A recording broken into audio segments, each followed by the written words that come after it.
my opinion, the biggest challenge in maintaining good client relationships is actually managing your frustrations.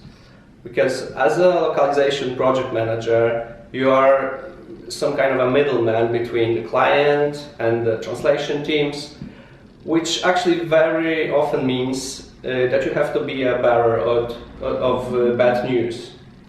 So there are a lot of different problems going on, like issues, software issues, or all the things that can interfere with the final delivery deadline for the client.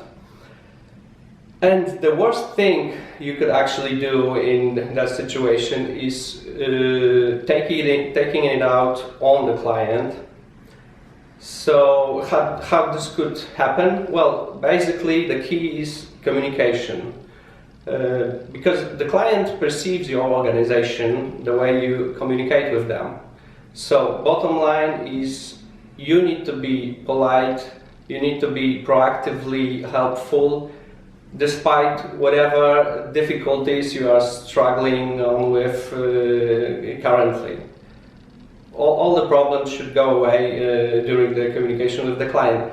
Well, it sometimes can be really challenging, but I think that's actually a skill you can learn.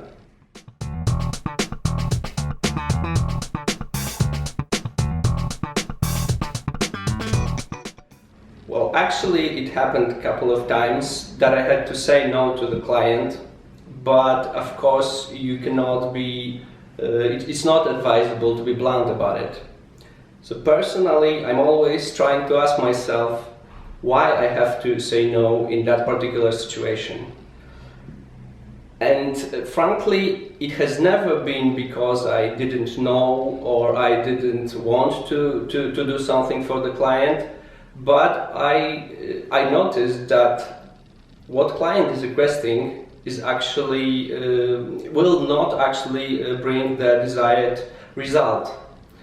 Well, from my experience, I could name some examples. Like one of these would be when the client keeps sending revision in the form in the very old-fashioned form as a scanned document with handwritten notes when he was previously asked not to. That instead of rejecting those, I prefer to rather instruct the client that there is an alternative way, that you can use very simple tool in the Acrobat Reader that can be really helpful, easy, and will avoid will make it better to avoid confusion and some ambiguity in the process. So in such situations, I'm always trying to focus more on providing a better alternative solution, so I don't have to state, well, my refusal explicitly.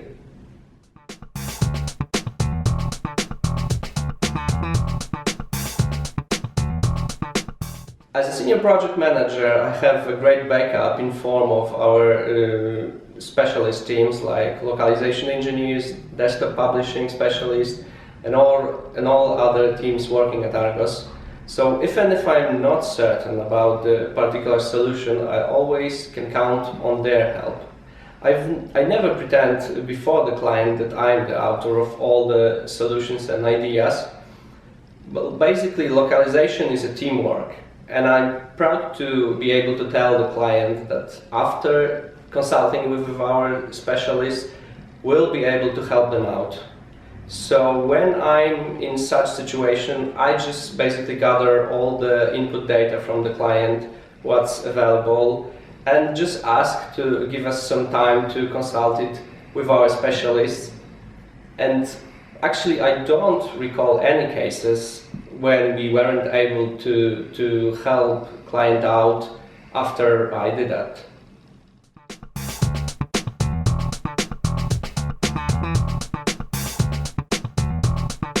If I had to give one piece of advice to all the project managers out there, I would tell them, try to keep it simple. In this role, you need to deal with all sorts of communication chaos that comes from using tons of different platforms, that clients and suppliers use for handling files and processes. Add to that many different CAD tools, as well as a constant stream of emails and instant messages, and anyone can get really overwhelmed. The localization project manager is in the center of this communicational hub, and different expectations, needs and perspectives cross through, and they need to be streamlined efficiently.